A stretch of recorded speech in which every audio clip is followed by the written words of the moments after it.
animal life, you name it. It's all in trouble.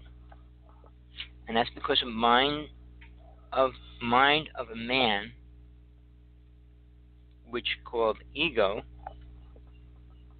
doesn't care. Doesn't care about what's happening to the planet. Doesn't care about what's happening to the people. Doesn't care what's happening to the animals. Nothing. Or it wouldn't be this way. Now, I write a letter to the Pope. I write a letter to the Dalai Lama every day. I listen to what they say. They put their daily blog up, like Mr. Trump does. But is anybody saying anything important? I'm sure you're saying, well, death, everybody has to die, and there's nothing we can do about it. Oh, yes, there is. You could understand what's going to happen when it happens. You can make sure that you're in the right place before it happens. And that right place is called being aware. You don't die and become aware, which some people believe to the max and go along with it and say, yeah, when I die, I'll be. No. What you are is what you are. You don't become an angel. You don't become a deity. You're a soul. One soul in the multiverse.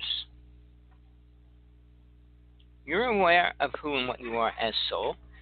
Every soul has its own individualized awareness. Oh, well, it's a group consciousness. No. If it was the group consciousness, we'd all think the same thing. Because a consciousness would have a program running it. Meaning how old people should be, what's the right food, and every little thing's a program inside consciousness. But who put it there? How did it get it? People want to denounce God so that they can call themselves God. They're taking it out of everything so nobody even sees reflections of what God could be or might be.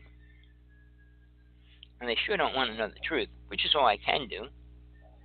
But the truth about God is not what you want it to be. We can go over all the proof of that, which we might do at the end, but I want to get into the aspect that comes before God, death.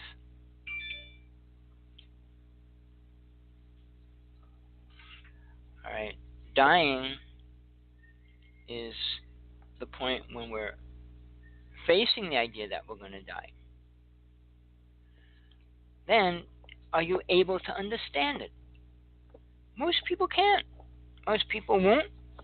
Most people don't want to because of the programming about it. Buddha said, think about dying every minute. Well, I wouldn't go that far. Because then there's no sense to living if your attention's focused on one thing. That's not living in a moment. That's living in La La Land. So we need to look at where we are. Try to understand who and what we are. And then we'll take that to the point of understanding death. Okay, you're a person. You're a male or female. Young or old. You have a body. You kind of know how the body works.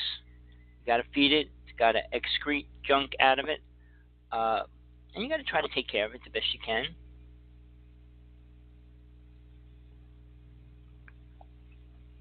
Now, is that whole concept spiritual? Well, some people could twist everything and say, yeah, life's spiritual. Well, saying everything's spiritual doesn't make the definition of spiritual mean anything.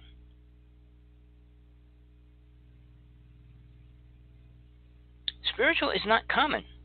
It's not a big thing on planet Earth. Not many people can attain it. So, how do you come up with the idea that it's all one thing? Well, people have this idea they need to get everything they can out of life before they die? Well, they want to know they did everything they could. Well, doing everything you could do on planet Earth, isn't that outrageously important? You might believe it is. You want to climb a mountain, you want to jump out of a plane, whatever it is. It might be important to you. Does it help spirit? And does it help the world?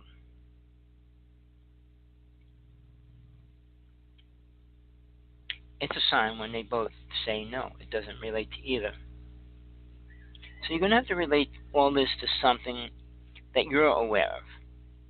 What God, what entity, what form you believe in, higher power. What is the higher power? Who is the higher power? What's it really do? Well, dying, people that are coming close to that, when you see their skin, their face, their eyes, and things starting to sink, close up, and it's not a pleasurable thing. But what makes people think it's supposed to be pleasurable? Here's a viewpoint, mine. I can't give you anybody else's. I want to know that I'm dying before I die. I mean, when it's the day's over and I'm leaving the planet, I want to be aware of that. So I don't care how it happens, but I want to be aware. I don't care how much pain it involves, how much suffering or anything, but I want to be aware of that happening. Because, the mind is pretty controlled where soul is not. And when you die, soul doesn't take all the awareness that the mind holds. But mind doesn't understand all the awareness that soul holds either. And that means, and I'll just say that real fast, is the ability itself for soul to be aware of its past lives. Not everybody can do it. Not many people can do it. Some people have great experiences in it, like I did. Good, bad, and different. Growth is always better. Stagnation is not. Now, the idea not to judge.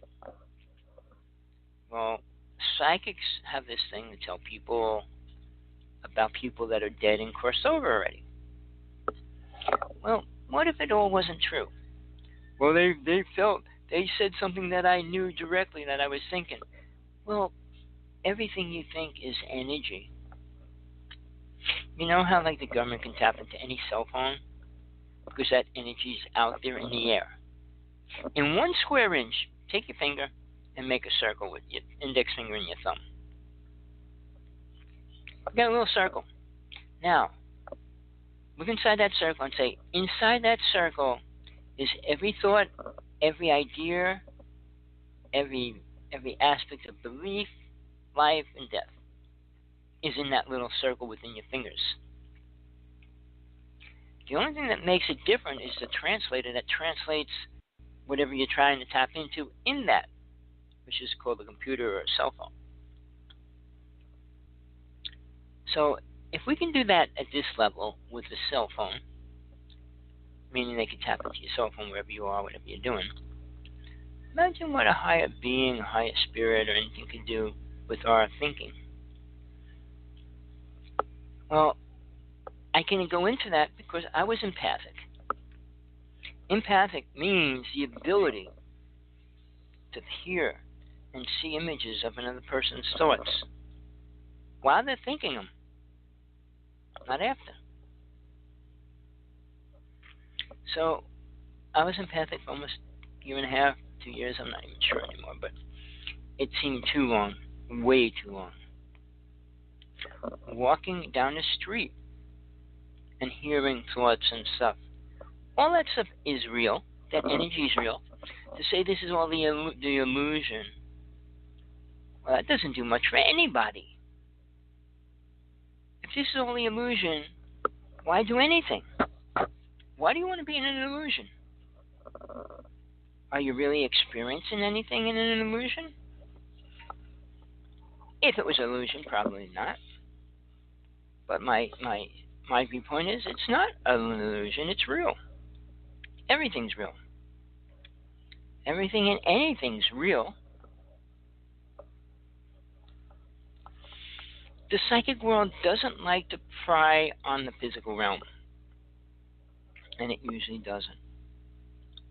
There was only a few people through history that were capable of doing that, and Jesus being one of them. So when we talk about what we're going to do and how we're going to move forward, well, the first step is understanding death.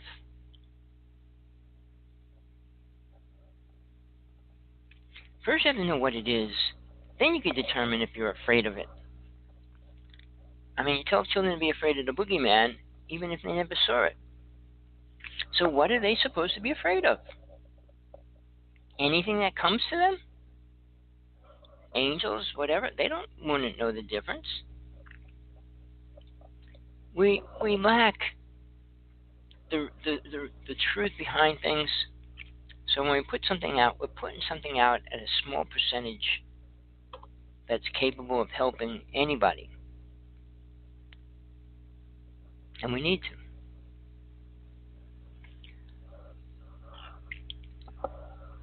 Excuse me. Sorry. So we each go out into this world afraid of death because we don't know what it is. Well, the only thing you got going for you is somebody might have said, well, you'll go to heaven. And that phrase has been brainwashed into almost everyone. Now, try to find out what the word really means. Don't go to a dictionary. They don't have no clue. There's nobody writing about it. I mean, yeah, people are writing about it, but they still have no clue. What are you willing to do? Are you willing to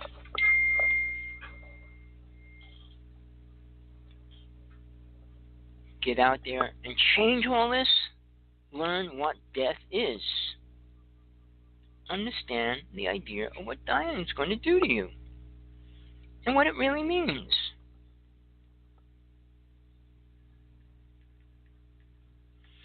I'm just telling somebody I'm doing a show right now.